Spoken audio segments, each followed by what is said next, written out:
मैं Ajay Kumar IS news channel Hisar से। आज हम मिलने पहुंचे हैं हमारे नलवा हल्का से, जो हमारे प्रद्युमन जोशीला सर जो हैं, और काफ़ी अच्छा इन्होंने काम भी किया है। इधर बहुत अच्छे राजनीतिक विशेषज्ञ हैं ये, और बहुत अच्छे तरीके से इन्होंने काम की उम्मीद कर बैठे हैं हम लोग। तो आज हम इनके बारे में चर्चा करते हैं, जो राजनीतिक विशेषज्ञ हैं, जो एक अच्छे वरिष्ठ पत्रकार भी हैं। तो हम इनकी जानकारी लेना चाहेंगे। सर नमस्कार। मेरा जी नाम नमस्कार। सभी दर्शकों को नमस्कार, राम राम। तो सर हम पूछना चाहेंगे, जो अभी तक नलवा हलका में जो कार्यक्रम हुए हैं, अभी जितने भी काम हुए हैं जो बीजेपी सरकार के अंदर, तो आपको उनसे क्या कितने संतुष्ट हैं वहाँ के लोग? मैंने सुनने में आया कि बहुत सारे लोग बेरोजगारी को जूझ रहे हैं, बहुत सारी परेशानियाँ देख रहे हैं अभी। तो आपकी क्या राय है इनके बारे में सर, थोड़ा पूछना चाहिए। देखो, नलवा विधानसभा क्षेत्र परिसीमन के बाद नया हल्का बना था और यहाँ 3 चुनाव हो चुके हैं, जिसमें 2 लोगों को, 2 नेताओं को नलवा की जनता ने अपना विधायक बनाया। जी। लेकिन दोनों ही नलवा विधानसभा क्षेत्र में विकास के तौर पर कोई विशेष काम नहीं करवा पाए। नलवा विधानसभा क्षेत्र प्रदेश के जो सबसे पिछड़े हुए हल्के हैं उनमें शामिल है। यहाँ दोनों ही नेता सत्ता में रहे, चाहे 2009 में प्रोफेसर संपत सिंह कांग्रेस पार्टी के विधायक बने और उस समय चौधरी भूपेंद्र सिंह हुड्डा मुख्यमंत्री थे, और उसी दौरान रणबीर सिंह गंगवा जो चुनाव हारे थे वो राज्यसभा के सदस्य भी बनाए गए। लेकिन दोनों ही नलवा में कुछ नहीं करवा पाए। इसके बाद 2014 में रणबीर सिंह गंगवा विधायक बने, 2019 में वो फिर विधायक बने और बीजेपी की सरकार में विधानसभा के डिप्टी स्पीकर बने।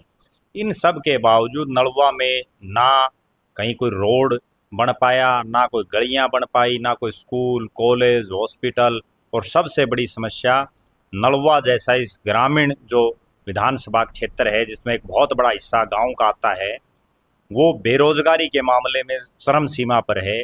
यहाँ रोजगार का कोई भी साधन, कोई भी इंडस्ट्री, किसी भी तरह का कोई भी काम ना रणबीर गंगवा करवा पाए, ना प्रोफेसर संपत सिंह करवा पाए।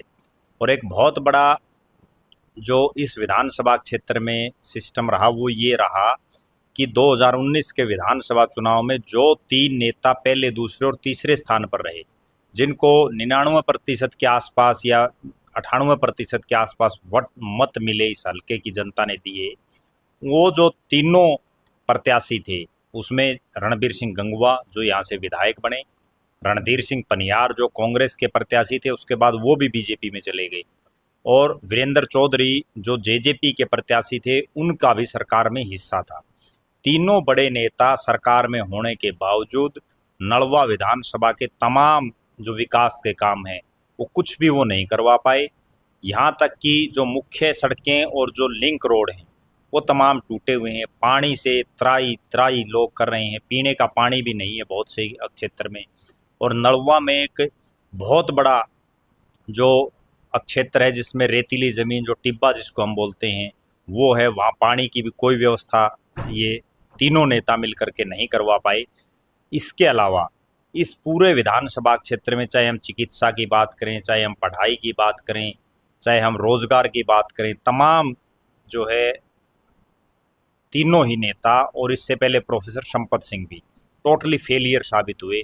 वो ना अच्छा स्वास्थ्य यहाँ के लोगों को दे पाए, स्वास्थ्य सुविधाएं दे पाए, ना शिक्षा के क्षेत्र में कोई सुविधा दे पाए, ना रोजगार के क्षेत्र में कोई सुविधा दे पाए। और यहाँ तक कि बहुत से तो ऐसे गांव हैं जिनमें ट्रांसपोर्ट की बड़ी भारी समस्या है इस विधानसभा क्षेत्र में। वो सरकारी बसें या प्राइवेट बसें तक वहाँ भी नहीं जा पाती समय पर। इसके अलावा इन तमाम नेताओं ने केवल अपना और अपने परिवार का विकास करने का काम किया, इसके अलावा हल्के में कुछ नहीं किया। जी।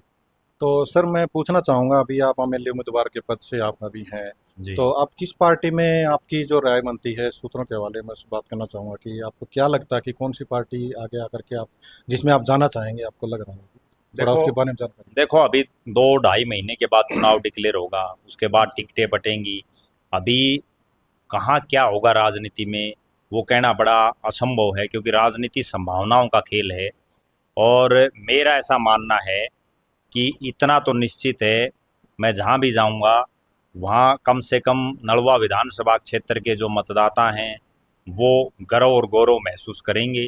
जिस ढंग का जो भी हम फैसला लेंगे वो समय पर लेंगे, अभी टाइम काफ़ी है उस चीज़ में।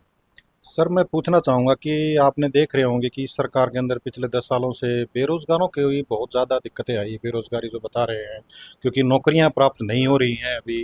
तो ये बहुत बड़ा एक मुद्दा बना हुआ है इस टाइम कि बच्चों को रोज़गार क्यों नहीं मिल पा रहे हैं यहाँ पे, और अभी पीछे एग्ज़ाम भी हुए हैं अभी बहुत सारे। तो दिक्कतें ये जो आ रही हैं, क्या ये सरकार आपको लग रहा है कि ये बहुत अच्छे से काम कर रही है या नहीं कर रही है? थोड़ा इसके बारे में जानकारी जनता को हम बताना चाहते हैं। देखो, सीधी सी बात ये है कि एक तरफ जनसंख्या बड़ी तेजी से बढ़ रही है, जी। सरकारी नौकरियां उसी लिहाज से बड़ी तेजी से घट रही हैं, और सरकार कोई नई नौकरियां पैदा करने का कोई सिस्टम नहीं बना पा रही। अगर सरकारी नौकरियां ना भी मिल पाए लोगों को, तो कम से कम उनको इस तरह से तो रोजगार की कोई सुविधाएं उपलब्ध करवाई जाएं जिससे वो अपना गुजारा तो कर सकें। और जहाँ तक सरकारी नौकरियों का सवाल है, तो जिस रेशियो में पिछले सालों में भर्तियां होती रहती हैं, उस रेशियो से ज़्यादा इस सरकार को करनी पड़ेंगी, तभी जा कर के बात बनेगी। क्योंकि आज से पहले जहाँ जिस गांव में 10,000 लोग रहते थे, आज उसमें 15,000 होगी। जिस गांव में 5,000 की आबादी थी, वहाँ आज 8,000 की होगी।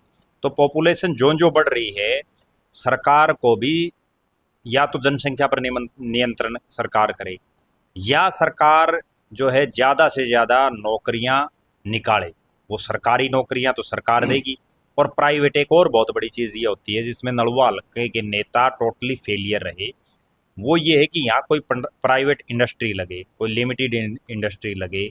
अब जैसे हमारे यहीं पड़ोस में जो नलवा गांव से आते हैं ओम प्रकाश जिंदल जी, उन्होंने इतनी बड़ी इंडस्ट्रियां लगाई हुई कि हज़ारों लोगों को रोज़गार दे रही हैं। कोई इस तरह का अगर सिस्टम भी यहाँ बन जाए, तो कम से कम इलाके के 10 से 20,000 लोगों को रोज़गार मिल सकता है। मेरे दिमाग में वही चीज़ है कि जिस दिन अगर हल्के की जनता ने मुझे अपना प्यार, साथ, स्नेह और आशीर्वाद दिया, और मेरे हाथ में कभी कोई भी बागडोर आई, तो मैं सबसे पहला जो काम करूँगा वो मुझे यही करना है कि एक तो जो पुराने बवानीखेड़ा हल्के के 19 गांव पड़ते हैं, उन 19 गांव में एक अलग सी इंडस्ट्री हो, और एक पुराना जो आदमपुर हल्के के 32 गांव पड़ते हैं, इन जो 32 गांव में हैं, जो शहर के नज़दीक भी हैं उसमें से कुछ गांव, यहाँ एक इंडस्ट्री अलग से ऐसी लगे जिसमें कम से कम इलाके के 10-10 हज़ार लोगों को दोनों जगह रोज़गार मिले, जिससे लोगों को जो 15-20 हज़ार की नौकरी के लिए नलवा या आसपास के क्षेत्र के लोग जो गुड़गांव, दिल्ली और बॉम्बे तक जाते हैं, वो यहीं जो है नौकरी कर सकें, और नौकरी करने के बाद अपने परिवार के साथ रह सकें, जिससे कम से कम बेरोज़गारी पूरी तरह से तो हम ख़त्म नहीं कर सकते, लेकिन एक अंकुश उस पर लग सकता है। और सबसे बड़ी बात यह है कि इलाके के लोगों को यहीं रोज़गार मिल जाए।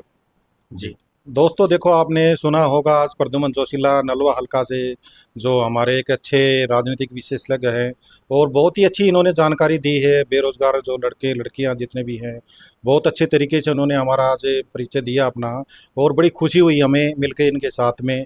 और आने वाले टाइम के उभरते हुए सितारे हैं, इन्हीं के ज़ुबानी से हमने सुना है कि कितने सारे राजनीति में काफ़ी सारी पार्टियाँ बन के आई हैं, और इन्होंने सारी बातें आज बयां कर दी हैं अपने क्षेत्र के अंदर। ये आपको देखना चाहेंगे आप, अगर ये अपने पद पे आते हैं तो बहुत सारे काम करवाने के लिए आज बोल रहे हैं, और हम भी चाहते हैं कि जनता को ये चीज़ें सारी हों सामने।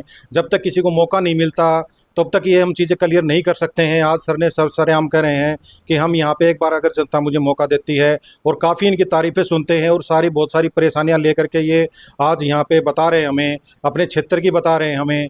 तो मैं चाहता हूँ कि जनता को इनको समझे और इनको आगे आने का मौका दे, और बहुत ही अच्छे तरीके से तैयारियाँ इन लोगों ने कर रखी हैं। और प्रद्युमन जोशीला सर का मैं बहुत बहुत धन्यवाद करना चाहूँगा, जो उन्होंने इतना कीमती समय दिया और हमारी जनता को अपनी आवाज़ पहुँचाने का मौका दिया। तो सर बहुत बहुत धन्यवाद आपका, थैंक यू सो मच। जी, धन्यवाद।